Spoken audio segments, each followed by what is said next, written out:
Hi guys, welcome back with me again in this channel. On today's tutorial, I'm going to show you how you can get the CapCut Pro for free.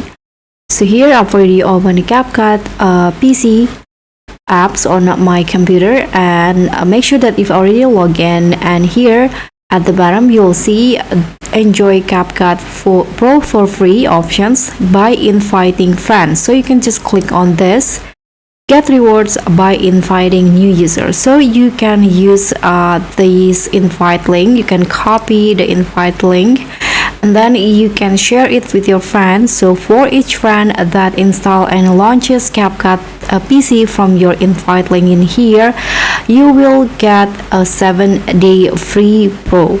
So if you invite 10 friends, for example, you can get up to 70 days of free pro by inviting them.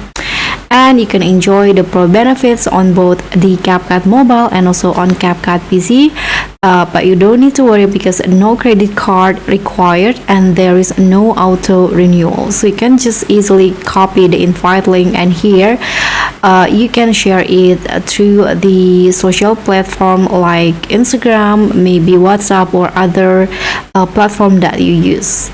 So that's all from me. Thank you so much for watching. Don't forget to like, comment, and subscribe. Also click on the thanks. Bye.